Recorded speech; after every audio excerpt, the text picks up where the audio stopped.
My name is Jimmy. What's up, you guys? Jimmy here, back at you with another review for The Flash. And this is the 14th episode. And the episode is titled Fallout. And this is probably one of the most anticipated episodes of the show's first season.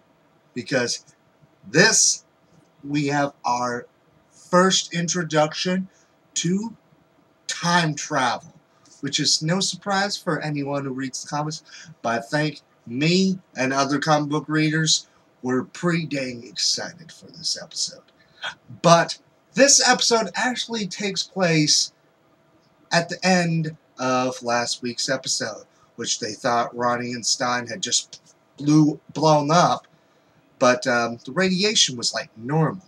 So they go back and they are separated, and, after tests, they seem to have, sort of high temperatures, like in the hundreds.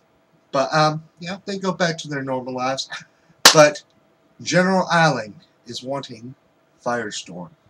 So, so they both have to leave their own homes. So, but eventually, Eiling and Wells have a talk, and Wells gives up Stein, which Eiling he's able to capture to try to. He wants to use Project Firestorm to create a metahuman army with the powers of energy blasts and being able to fly. But they were able to use the connection that both him and Ronnie somehow gained. And the same, that quantum separator. They were able to use that so that they can merge together, and still Ronnie is all Ronnie. But Dr. Stein is still up here. I mean, sort of. But they were able to merge, and they were able to kind of get... take down Eiling. So at the end of the episode, they had to leave. A man that Dr. Stein knows, going to help them try to figure out more about their powers, so that way, I guess they could sort of help people, and being able to accept each other, which.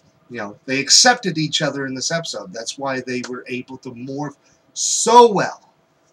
Because in the comics, what I've read, you see, the parts of Firestorm, depending on their emotion, they could just form perfectly, or they can be something much worse. In the comics, the first time that they merged together, they were fighting. And they became a monster. That's how bad Firestorm can be, if in the wrong hands. But also in the episode, Joe tells Barry what him and Cisco found out. So Barry is kind of like that's what brings in the time travel. And he actually talks about Stein about it. But, at first he thought, oh, I'm destined to fail. But, he says, I've got the edge, because I know what not to do. Yeah. And that's pretty much it on the entire episode. There was a little scene afterwards, so spoiler alert. Wells, using his speed, takes Eiling to the sewers.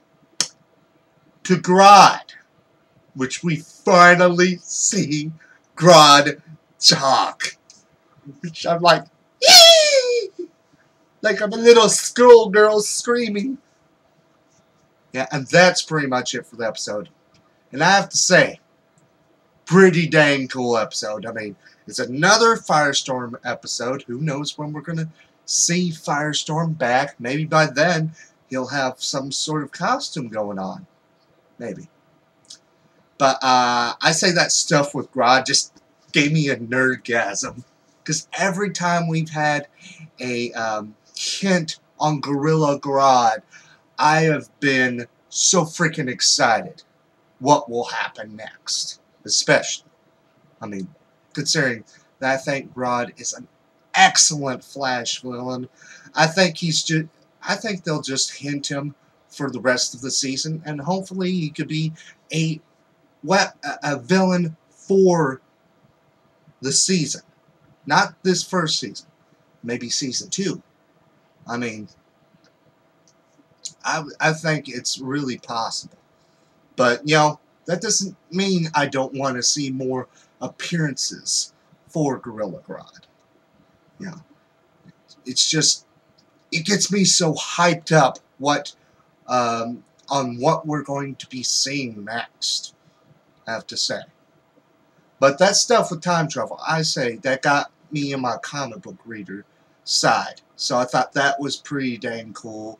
You know, it kind of reminds me of, you know, just the show with, you know, the man in yellow when Barry's mom was killed. It's so much, if not exactly like what happened in the storyline Flashpoint. Which, who knows, they might do their own version of Flashpoint. You know, they may or may not, I don't know. But I have to say, this was a really great episode overall. And I'm actually looking forward to the next episode, even though we're not going to see another new episode for a few weeks. Gosh, we get the show back for like a month, and then it's like, oh, we're going to go for like 3 weeks.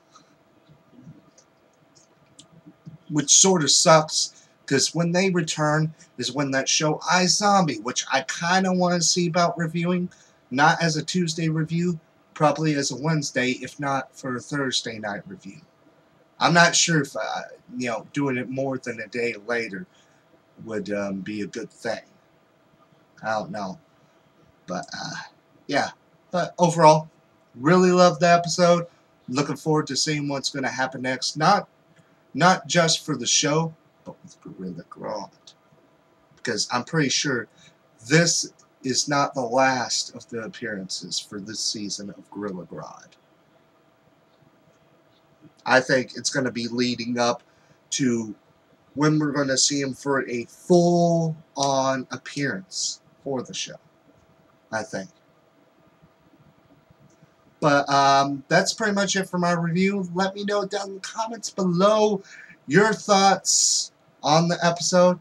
And since I saw some guy that I was subscribed to ask a question about Gorilla Grodd, I want to ask you guys, what do you want to see happen with Gorilla Grodd?